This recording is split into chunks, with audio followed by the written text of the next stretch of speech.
An elegant paint scheme on an old workhorse. This is Southern Railway number 8202, a classic switcher from the 1950s. And coming up, we'll get a good look, inside and out.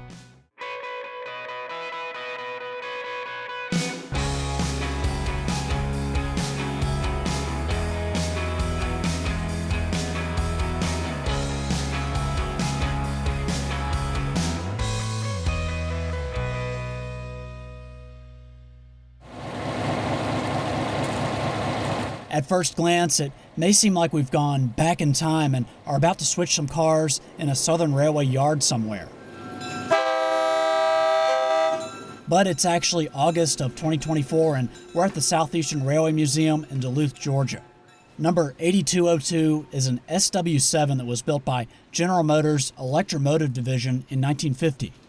Close to 500 of these locomotives were built, plus several TR4 cow-calf sets like this. Here, both locomotives have diesel engines, but one of them is lacking a cab. Of course, 8202 does have a fully functional operator's cab, and inside you can see General Motors slapped its branding on all sorts of things. This is on top of the control stand. And the gauges also have GM logos. Well, except this one. How'd that get there? Alco, or the American Locomotive Company, was once one of EMD's competitors. Anyway, some of these gauges are about to start moving as we start pulling on a short train.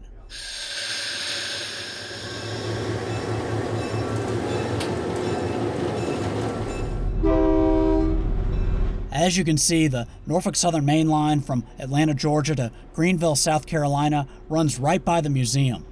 Of course, at one time, you could find switch engines like 8202 in yards all around the US and Canada.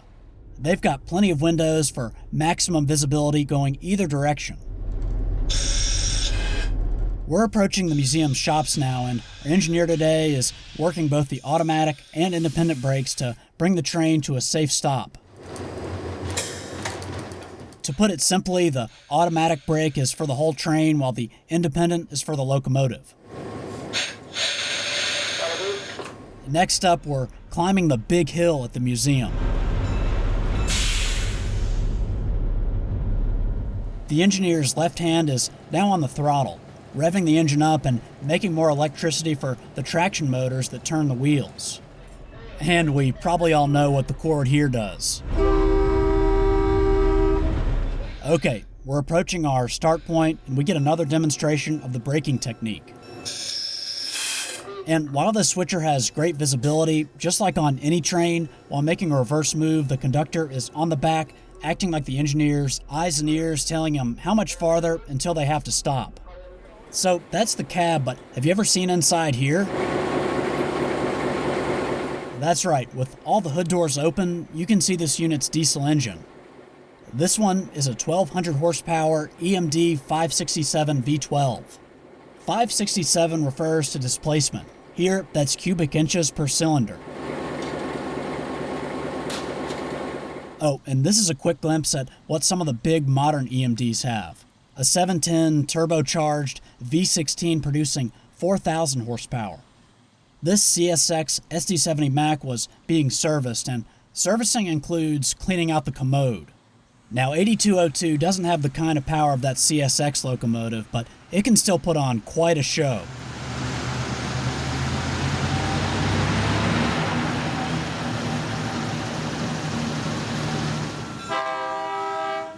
Something interesting up front are radiator shutters that open and close based on temperature.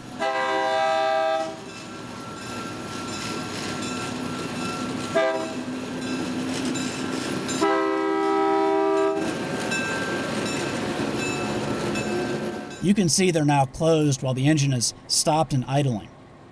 Now this green, gold, and white paint job is pretty close to what the locomotive would have looked like when it was first built. It would later go on to wear Southern Railway's so-called tuxedo paint scheme.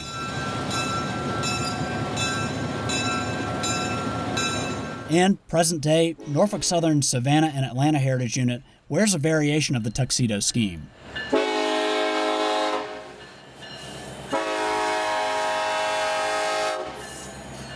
Also wearing that tuxedo paint job are the locomotives in these black and white aerial pictures of Inman Yard in Atlanta. The photos were most likely taken in the late 1960s. Something called a slug is coupled between these two switchers. It has no diesel engine and its electric traction motors are powered by the mother unit it's connected to. This gives the consist more pulling power. At Inman Yard, so-called butthead switchers like 8202 are gone now, replaced by rebuilt road switchers, but they do still use slugs here. Switch engines aren't all that common on Class 1 railroads like Norfolk Southern anymore. I did a full video about why, and you can find that in the end screen. Fortunately, some end-cab switchers still operate on smaller railroads and at industrial facilities.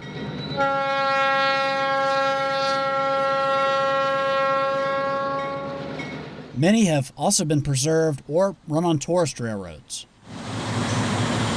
Southern 8202 was donated back in 1982, but sadly, it spent a good chunk of the 21st century dormant, in need of some thorough rehab.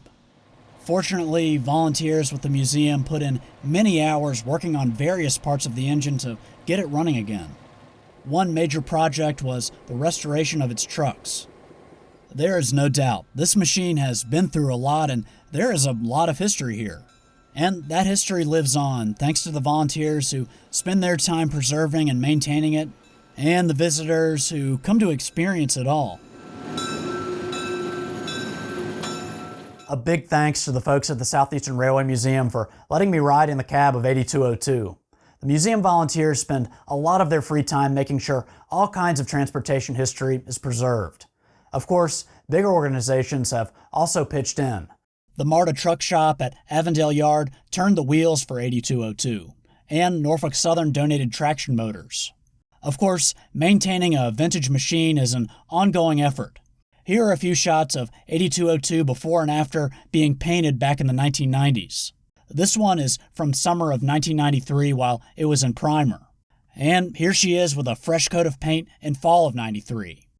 The Southeastern Railway Museum has quite a collection on display. Of course, there are locomotives and old rolling stock, some of which is still operating.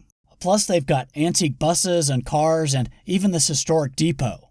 The museum is definitely worth a visit. Anyway, that's it for now. As always, thanks for watching, and I'll see you next time.